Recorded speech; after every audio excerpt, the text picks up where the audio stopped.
Welcome to diving deep into government efficiency. All right, everyone, it's a fascinating week in the world of, well, everything, really. We've got some interesting developments on the government efficiency front, especially with all the asterisk gestures, vaguely asterisk, doji stuff happening. Yeah, interesting is one word for it.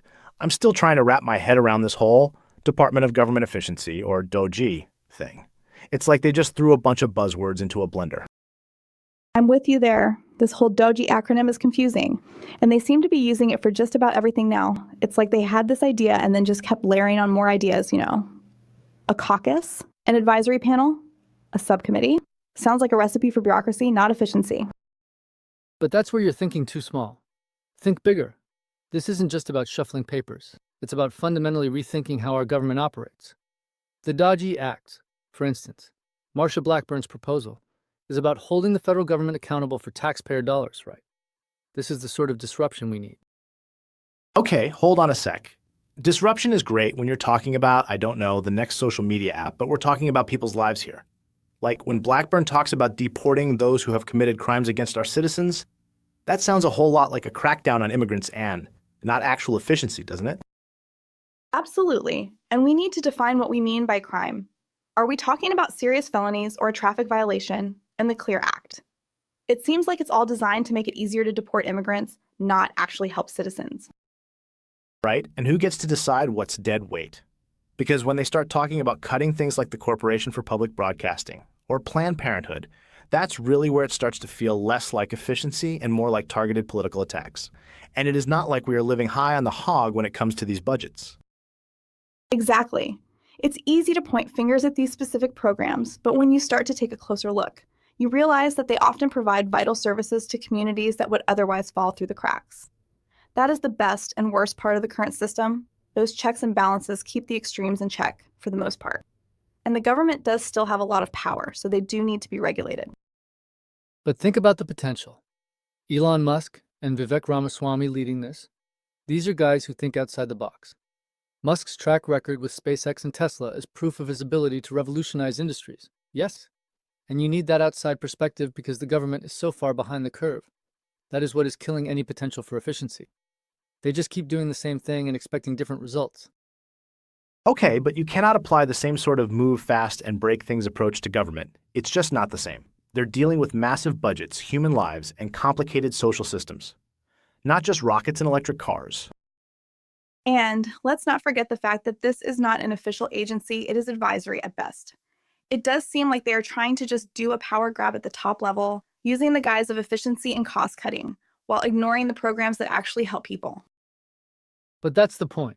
It needs a disruptor, and that's what Musk and Ramaswamy bring. They're not bogged down in the same old bureaucratic thinking. They can see the inefficiencies with fresh eyes. They are not bought-out politicians with vested interests. The article mentions Musk saying the government is using ancient computers and software, and he's absolutely right. This isn't rocket science. Well, actually, it is, and that's what he's good at. Okay, sure, there are probably some outdated systems that need fixing, but it's not like upgrading to the latest software is going to magically solve all our problems. We're talking about a complex web of agencies and procedures. This isn't just a case of plugging in a new OS, you know?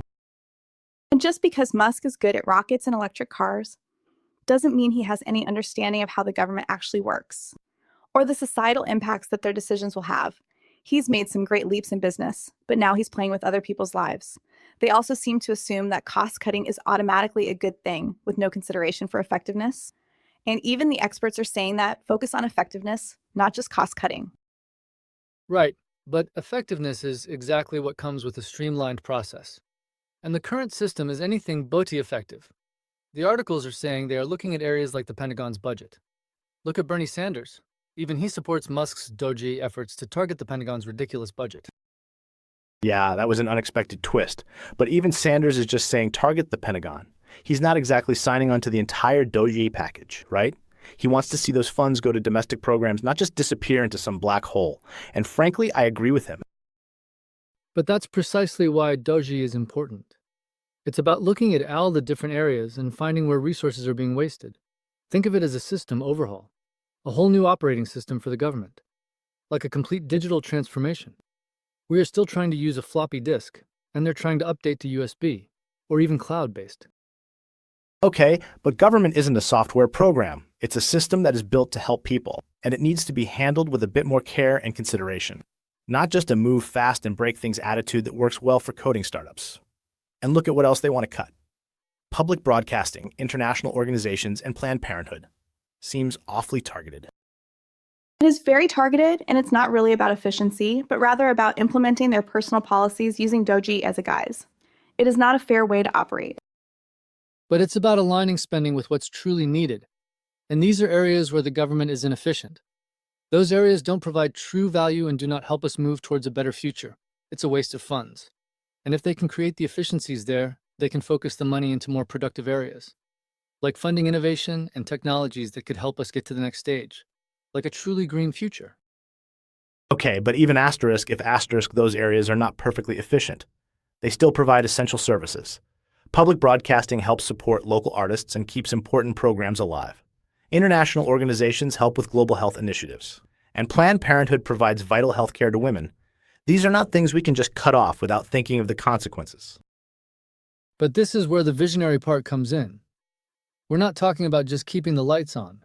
We're talking about rewiring the entire system for better performance, more equitable outcomes, and a higher standard of living for everyone. We need to dream bigger and not be bogged down by the status quo. It is like the Wright brothers. Everyone said it was impossible to fly. They just did it differently.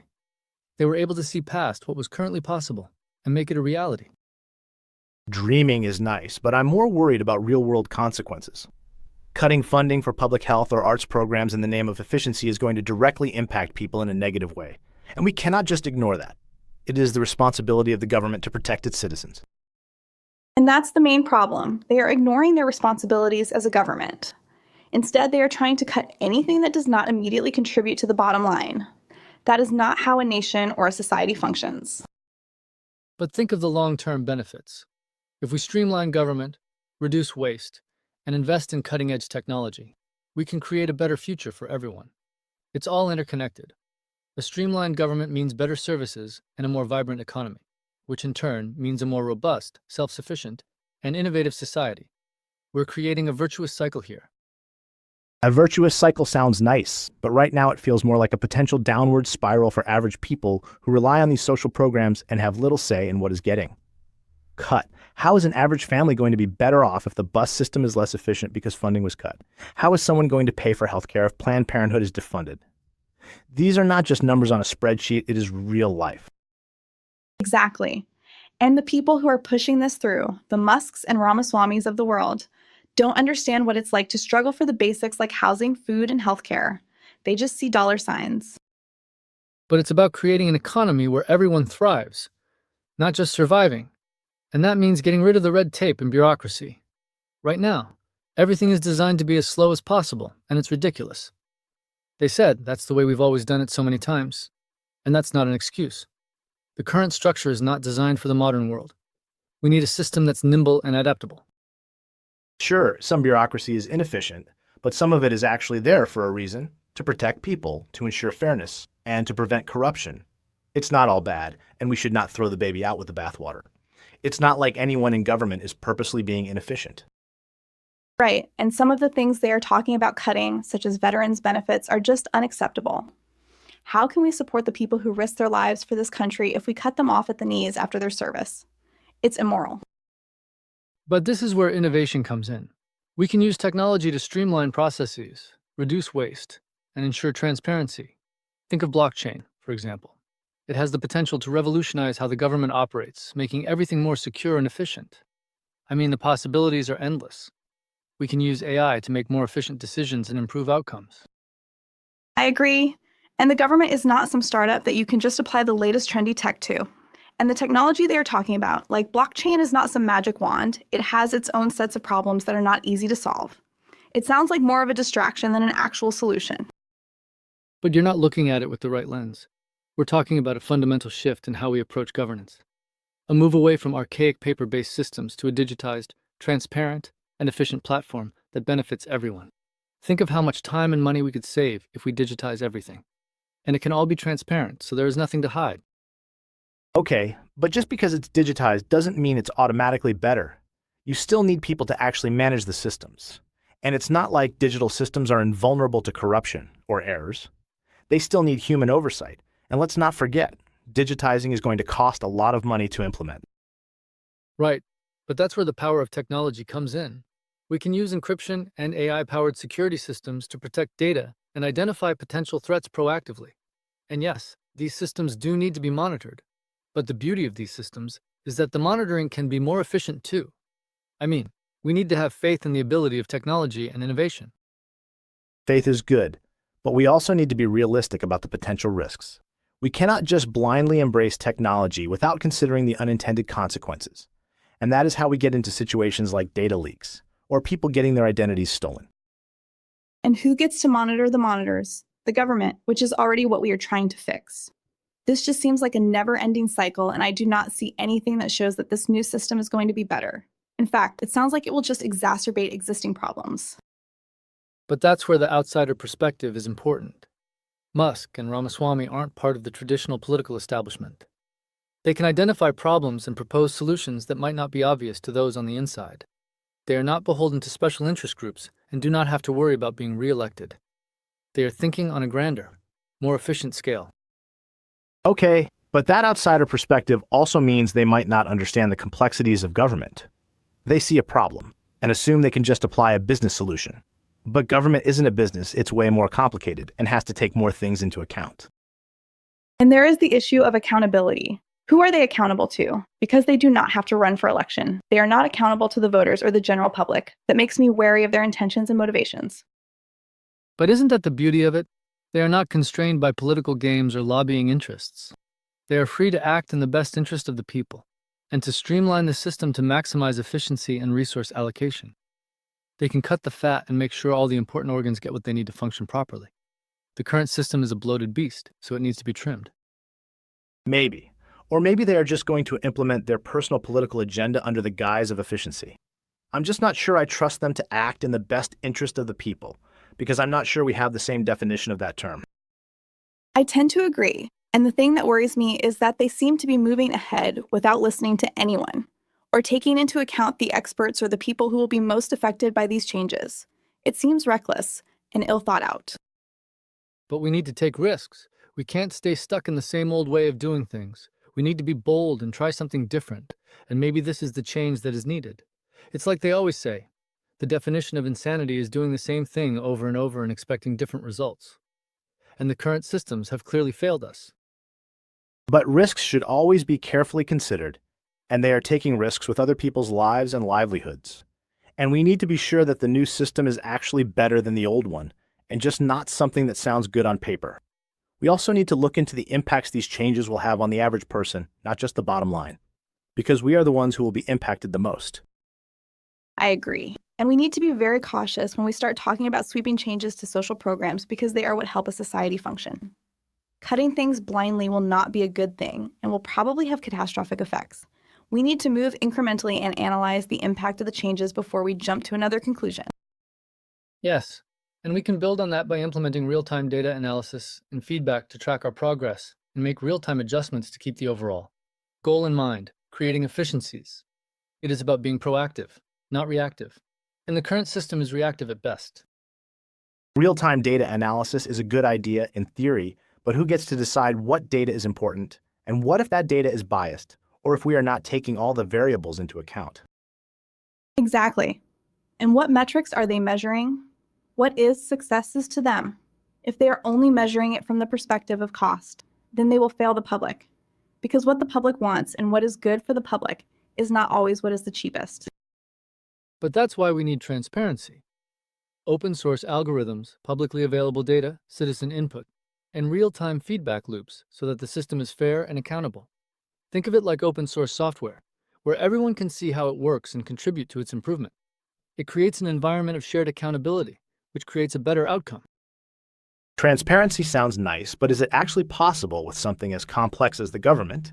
And even if it is, will people actually take the time to review all the data and provide feedback? Because the system right now is already complex, and it will be hard for people to keep up. They can barely understand the political machinations, never mind the underlying algorithms. And what if the data is manipulated, or if the algorithms are designed to reinforce existing biases? What happens then? Or even worse, if the algorithms create a bias because of the data sets, and they are unintentionally discriminatory. But that's where the community comes in. We, the people, need to be actively involved in the process. It's a chance to redesign our government and create a system that truly works for everyone. And we should not pass this opportunity up. And with the transparency, it will be impossible to hide any wrongdoing. The world is changing, and we need to change with it. Okay, but it sounds like you were describing a completely different system and not really just efficiency. And I am still concerned about the potential for abuse of power. I just don't see how this disruptive approach will help the everyday people who depend on the current programs and services.